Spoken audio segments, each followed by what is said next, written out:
Most of the videos on this channel, you see me grabbing a bunch of arrows and you see me shooting them fast and accurately.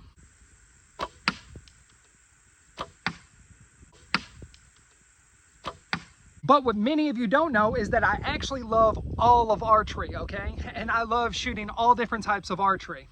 One reason why I changed my name to All of Archery, I know that it sounds corny, but one reason why I changed my name to All of Archery is because I actually do and love and appreciate all forms of archery. I know the name is kind of corny and a little stupid, but sometimes corny and stupid is what catchy and people will pay attention to it, and I'm trying to draw more attention to this channel. A lot of my Asiatic archery students, they already know that you actually want torque when you're shooting one of these bows so you can perform a hatra. You want to hold the bow in a way to where the bow kicks sideways and comes all the way down to where the sia and the string point towards the target and it follows the arrow. Why you do that is because with a bow like this, you see how if I hold my hand stagnant and still and there's no torque, how this arrow, when it leaves, it'll just keep going right. Well, that's what'll happen without a hatra. It allows you to move the bow over slightly and to push the sia forward, creating a straight arrow flight. People who have learned Mediterranean release from me know that you use an arrow that matches the bow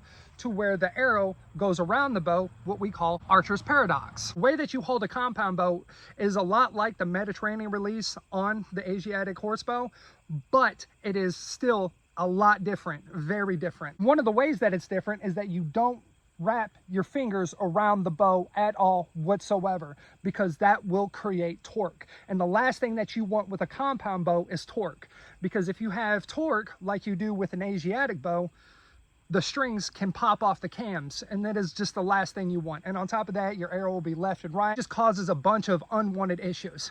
With a compound bows are different because the bow has what you call a center cut and it has an arrow rest. Slightest bit of torque can throw your arrows off at a much longer distance, let's say 80 to 100 yards. The last thing that you want is torque. When you're holding a compound bow or a recurve, you need to hold them differently. And the way that I was taught to hold it was very easy and it's very simple to do.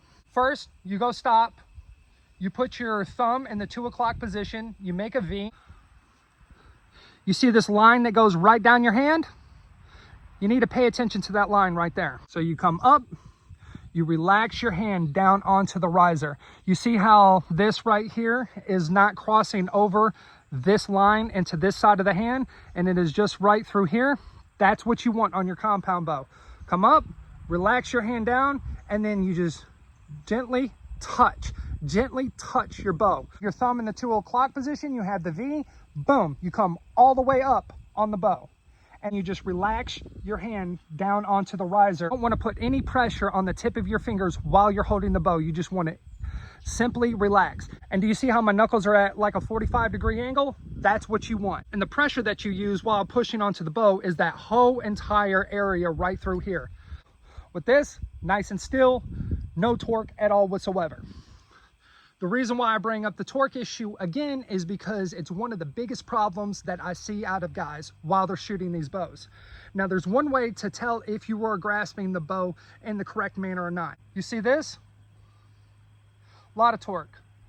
You see this? A lot of torque. Put your palm back as far as you can. Put the thumb in the 2 o'clock position. Nice little V. Put it down. Put, boom, drop it in there. While your hand is back like this, I want you to try to move it left to right. It's almost impossible to do. And then if you try to move it left or right, like this, you should not be able to. See, right now I'm trying to move it as much as I can left to right. And I'm only able to move it left to right when I put enough pressure on this. So that's one reason why you don't want any pressure on this at all. You just want to barely relax it on there. See, if I go like this and I try to move it left to right, I'm not able to. And that's one way that you can check whether or not you're holding the bow right. In this video, I'm just showing you what works for me and what has worked for me and what I will continue to do. That's all I'm showing you in this video. I've been asked multiple times on how I shoot a compound bow, so I'm just showing you on how I do things. Thank you so much for watching this video. If this video has helped you and you would like to support the channel, there is a PayPal link in the description box below. If you would like to know on how I shoot an Asiatic horsebow, there is a Patreon link in the description box below. Please hop on over there and become a Patreon. There's a great way to support the channel. Thank you so much for watching this video, and you have a blessed day in Christ. Bye now.